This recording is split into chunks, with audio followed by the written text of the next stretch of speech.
All right, enough time has passed, and I think that enough people have asked me about this that I can finally just speak on all this ancient history. So, about 20 years ago, this was long before I was a Dallas Cowboys cheerleader, I dated this beautiful red-headed boy with rosy cheeks and a red nose and a beautiful smile named Charles Greco. But you know him as Ronald McDonald.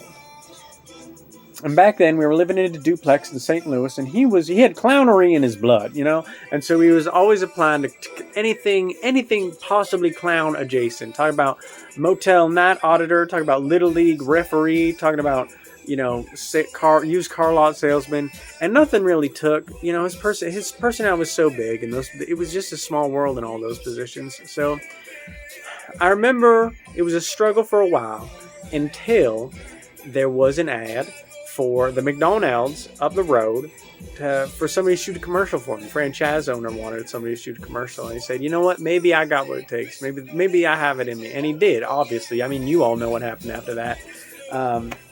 So after he got that in and started getting big, I got kind of an insight into that world. And I mean, like, drugs is normal, not really anything interesting about that, but the people surrounding him, that's what was interesting.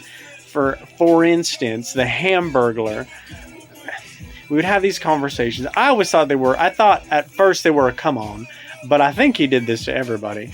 I remember one of the first conversations we had at me and Ronald's place after a long shoot. He came up to me and he said, "I want to start a tow truck company."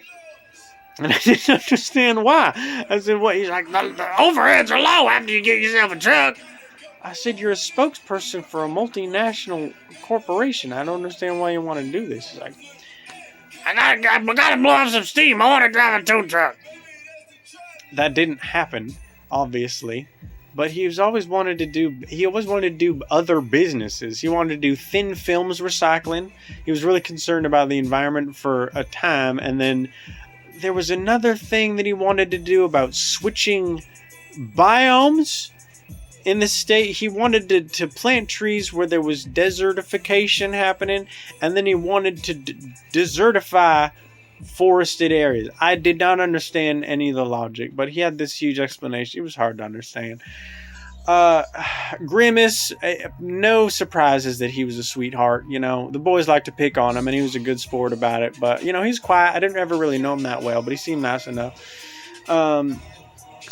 It was toward the end of our relationship when I learned about all that charity stuff, with the loopholes, how only some of the money was making it toward the human children, and the rest of it went to taking care of the hamburgers between when they were germinated and when they were euthanized and processed for the food. That it just made a foul taste in my mouth. I said, "Do you really want to keep going on with these kind of people?" And he did. And then a little bit after that, we just split for our own reasons. But one of the most interesting things is that underneath Mayor McCheese's big old head is the face of a giant bug.